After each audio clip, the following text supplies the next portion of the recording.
Good morning to everyone online. Hope you're well. Will we be doing any death contemplation during this retreat? And I think I'll combine it with, could Luangpor please explain or give examples more about background and foreground? So will we be doing any death contemplation? Actually, we're doing it all the time. Because when you're contemplating the deathless, you're contemplating death. And so culturally, I I come from a background where there was no talk of rebirth. It wasn't a topic. So culturally, I wasn't conditioned to think about death and rebirth. You are. So I suppose I don't know. I don't have a Thai conditioning, but I imagine that death and quality of death and rebirth are important matters in your conditioning. I assume. I don't know. Um, so my own background around that is more that I really love the allegory of the prince living a sheltered life, becoming curious, being taken out to the marketplace, seeing an old person and wondering, wow, what's that? Oh, that's an old person. You will also be old. This is the nature of birth. And then the prince goes out a second time and sees a sick person and, oh, what's that? Well, that's the nature of birth. There's sickness. You will be like that too. And then, of course, death. And death, yeah, me too. It's an allegory for me. But the fourth part of the allegory, to me, is the most significant. So Siddhartha sees an ascetic, a sadhu, a monk, a bhikkhu, meditating. And he said, and what's that? And Chana says, well, that's a sadhu. He's searching for the deathless. So my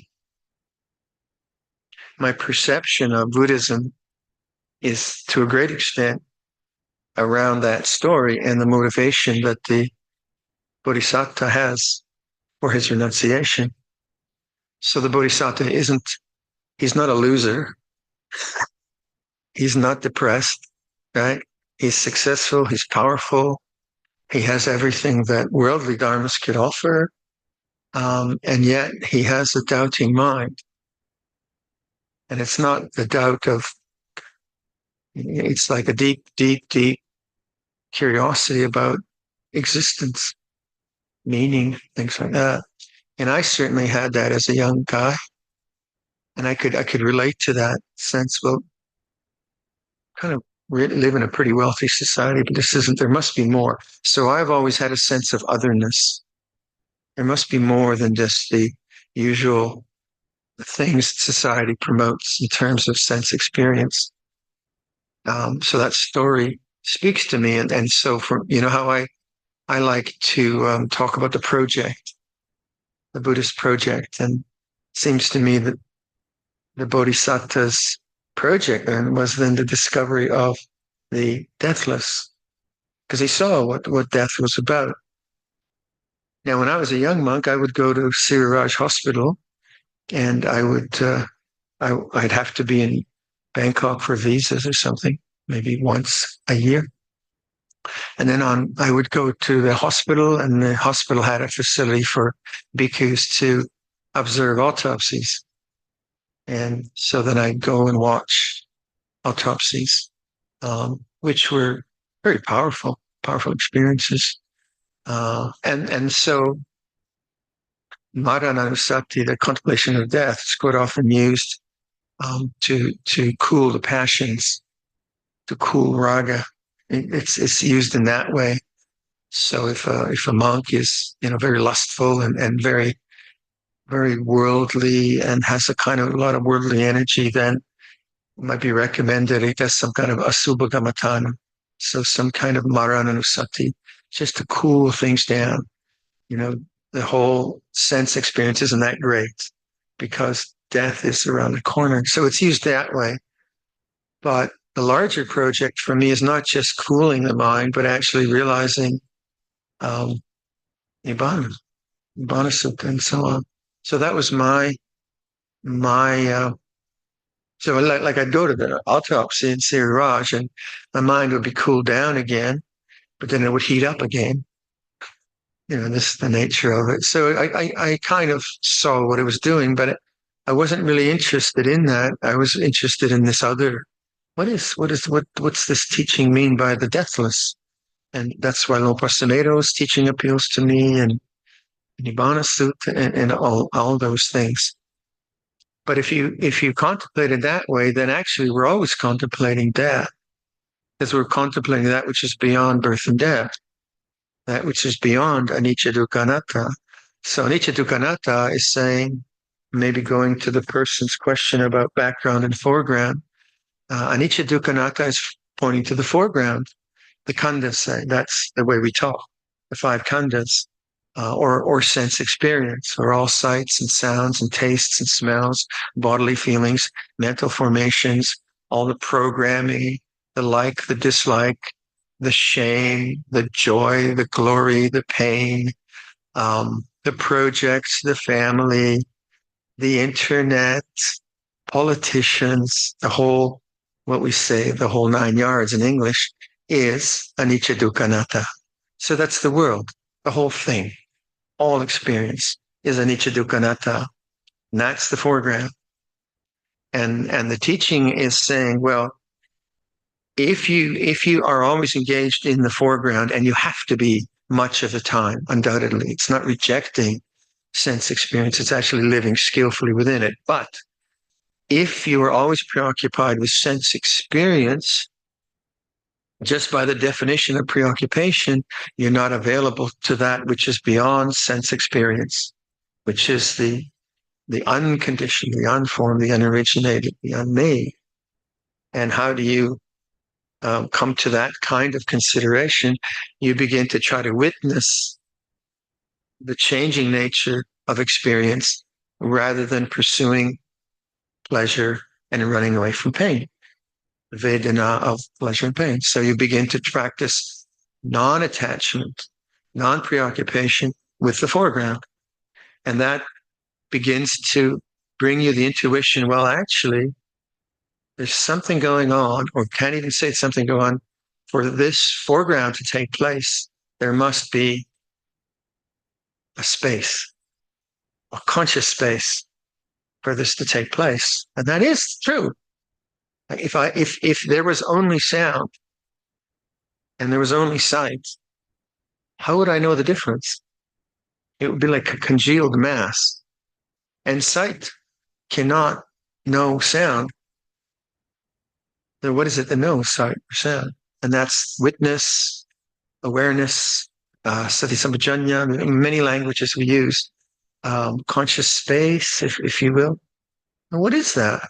Well, you can't find it, but you can kind of, I don't know how you translate the word intuition in Thai. You get a kind of feeling for it. Yeah. And that's the inclination to the background. And again, this is just an analogy, because background seems like, okay, it's a thing you can find. But what words can I use? So I might say, I might just say penyang nieng. It's like this. And that's a statement where you have to wait. So if I say it's like that, like let's say Luangpor Sumedho's teaching, if you're listening to that, for the last how many years now has he been saying it's like this? Well, of course it's like this. How else could it be? Right?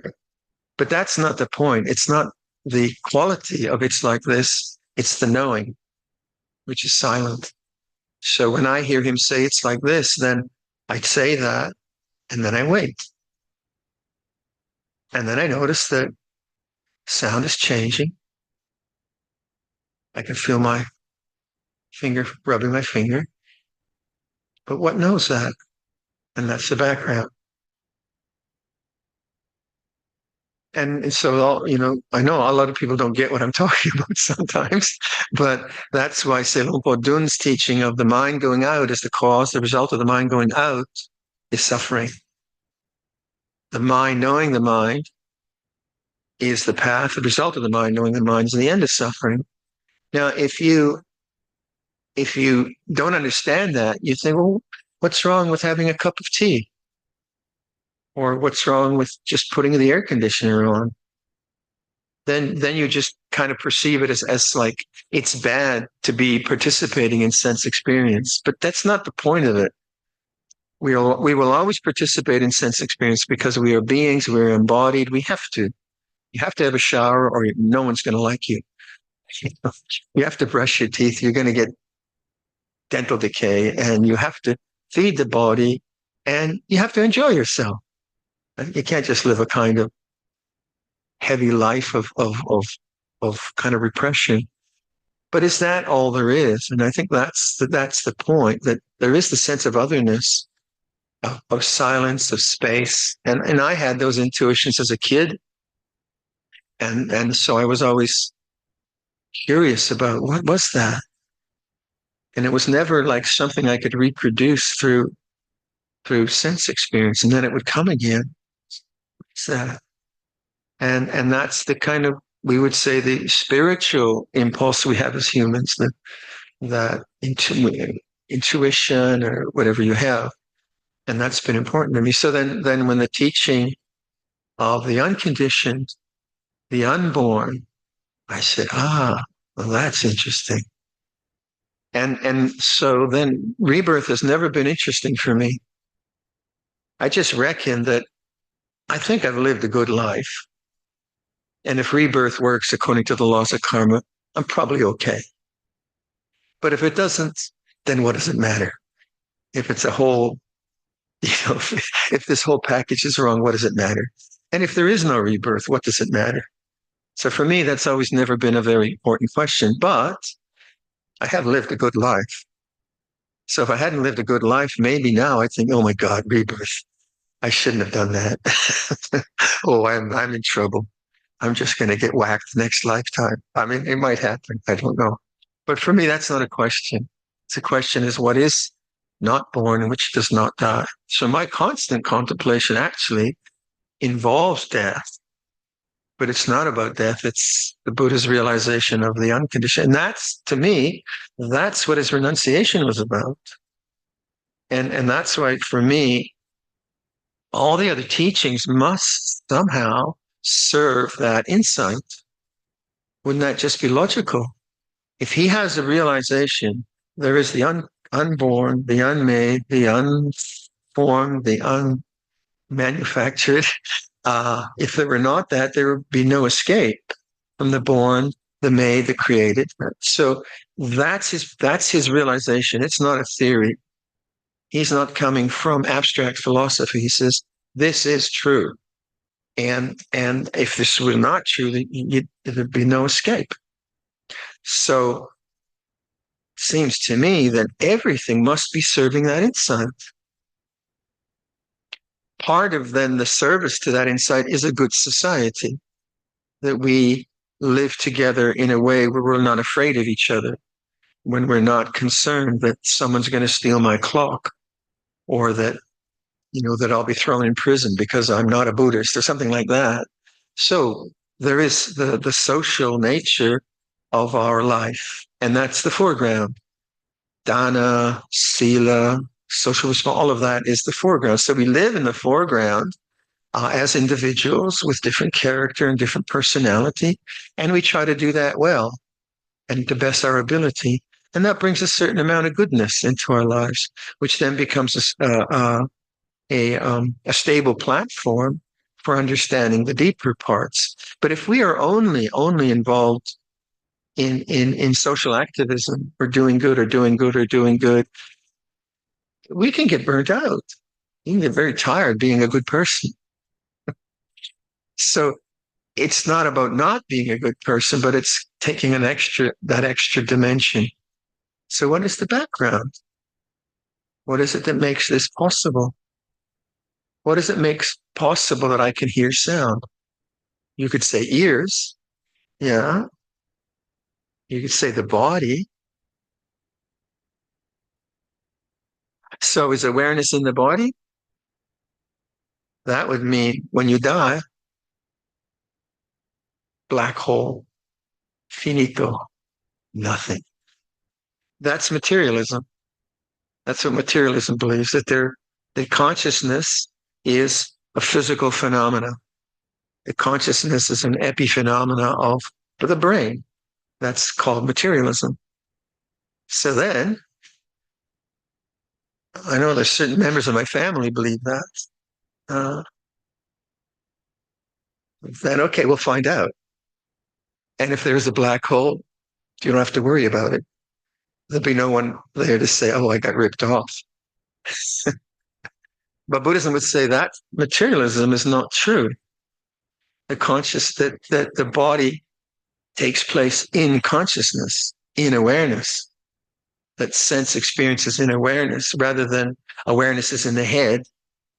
And so those exercises I was suggesting to you, like this experience, okay, again, I'm sitting here and I can see you. I can see movement, I can hear sound. That's true. There is individuality and there is perspective. But also, I can know that whole package of perspective. I can feel my hand moving. I can know the body. And that's not the body. It's not the body. This is the way I contemplate. And then you reach a limit. You can't go beyond that consideration because it's no longer an object. It's in the way Luangpor would say, or Kodaf would say, you are awareness. Or Luangpor Cha, that is your real home. Here language gets very difficult. There is awareness. It's probably more accurate. There is knowing. And if we listen to Luangpor Sumedho's talks, he says, trust in knowing. And this isn't the knowing of intellect. It's the kind of knowing, so like we were talking about knowing, not knowing. And you say, well, I don't really know what you're saying. Well, you know that you don't know. That's the knowing, or that's the awareness. So even if I don't understand a word of this, awareness knows that, I'm confused. Confusion is like this. Then that's the background. So you don't even have to, in some sense, intellectually understand. You just know, don't know what the hell he's saying. Benyang Niang. So confusion feels like this. Confidence feels like this. So you'll have that, won't you? Oh, yeah, I get it. I know what he's saying. What would he say? And so confidence and doubt come and go. They are the foreground. And that's where intellect starts to think, do I really understand what you're talking about? And thinking it's constructed. It's a sankhara. It's a formation. So how do you get to the silence of the mind? Not by getting rid of thinking or more thinking. Thinking is an object that arises and ceases in consciousness. But if you have a lot of faith in thought and in analysis, you probably won't be able to be with not knowing. You'll want to know in intellectual terms. But this is the limit of intellect. That's what Luangpor Cha said to us. Most West, to me, he said, don't read for 5 years. Stop reading. You're just so full of opinions, Viradhammo, and ideas, God, you have to clean it out. I couldn't do it. I had to read. But he saw that, like he would say, you Farangs, and we Thais, we're the same. You just have bigger noses and you think too much. And, he was very, very funny that way. So I saw that in myself. Like I would think that the answer was, because my father was very intellectual. He's a big reader. And he was like a lawyer in the old country. But as a refugee, he wasn't. And he would always beat me in arguments. You want to beat your father in an argument. And then whenever I'd almost win an argument, which was very rare, he'd say, when you've read more, you will know more. Then when I came back as a bhikkhu and I started to talk with him, once he accepted that this life was good, that took 5 years. It took a long time. But then he realized, well, actually, this is, he's a good person and my father was a loving father. So, and then I said to him, what we're trying to actually touch is the end of thought. Huh? He said, that's impossible. That's not possible. He could totally rejected that idea. Can't be. Because his whole investment was in thinking. He was an incredible studier. He was always studying and taking notes and like very, very, very, very, very intellectual. I said, we have this idea of shunyata. Hey, shunyata, empty? What are you talking about? Nonsense. So I don't know in the end if he realized what I was doing. So thought is foreground and feeling confident is foreground. Does awareness have a taste? Like if awareness had a taste, then it would be salty or sweet. Awareness knows taste. Our steward in Tisser, he's not the main cook, he's the main cook in the he was, and he wanted a Pali name. So we gave him the road, we gave him the name Neat Rasso. Rasa means taste. So he's the cook that is tasteless. Nit is the negation of rasa. So he's a tasteless cook. But it's a way of describing nibbana. Nibbana has no taste. You know taste. Does nibbana have a gender? Or does awareness have a gender? Well, it's got to be male, right? It's not male or female. Male or female are objects, foreground, um, and so on and so forth. You could go on and on and on with that. So hopefully what that does is makes you confused. But what what it's trying to do is you can't latch on to anything because all things are anicca dukkha anatta, and that's the foreground. So in Pali Buddhism, we talk about the five khandhas, or we talk about the ayatanas, or we talk about namarupa, and we have many structures to say the same thing. It's just objects. So I just simplify it. It's just changing sense experience in awareness. So I'm always interested in the awareness. When I'm like right now in my spare time, I'm designing my next rug. I like weaving, so I'm cheating. I'm playing around with color and that's the foreground. And I can do that with happiness and creativity. But if I come back here and I'm, oh yeah, then I'm attached to the foreground. And that's the challenge, to live in the foreground and not be obsessed by the foreground, to be able to pick up the world and do your duty or play the play you want to play, but then put it down and feel the silence of the mind. That's what you'll have to do when you return home, to pick up the world in a good way, fulfill your responsibility, but then put it down and say, there's the background. That's the kind of perfect balance. All right. Something to ponder. Let's do some more meditation. I'll just maybe try to talk a bit about anapanasati in terms of background, foreground. Let's see, as a guided meditation, but not too long. And if it doesn't work, just carry on with what you like to do.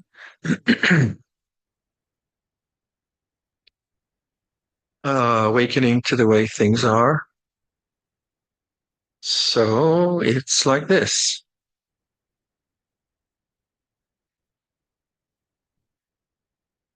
And then in the noticing, there's the silence of awareness.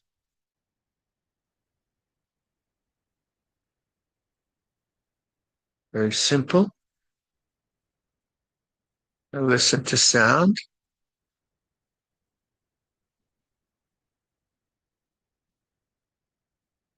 And the sounds are just as they are.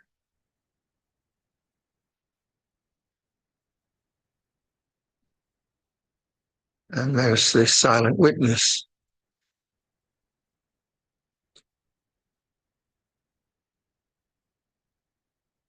Or just the pure knowing,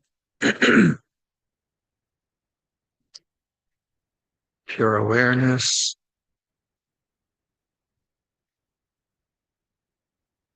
And notice how your attention isn't preoccupied with sound. Sound is just kind of changing, and there's the space of awareness. If you're preoccupied with the sound, you'd be annoyed at it, or you'd be thinking, what is that? Or so you'd be engaged with the sound. Now we're not engaged with sound, but we know it as a part of the reality of this moment. Just the nature of this moment has sound. But for sound to be known, there must be consciousness or awareness. And be that awareness. Now feel the breathing of the body. Make conscious the body breathing. You don't have to even localize your attention. You'll just, somewhere in the body, you'll feel breathing. And just as sound is a changing experience in awareness, breathing is an experience in awareness.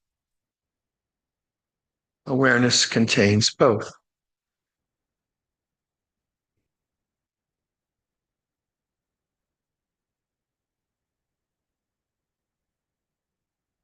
So awareness is open, available.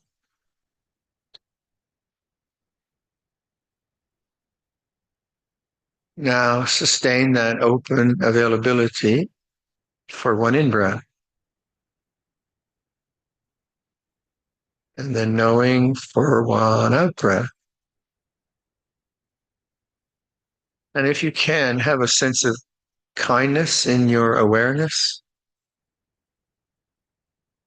So it's a kind of caring awareness for one in-breath, one out-breath. So learn to return to the sense of being awake, and then sustain that sense of being awake with the sense of attention, caring for one in-breath, one out-breath. So leave that. If it's effective, fine. If not, just let your intuition choose whatever you want to do.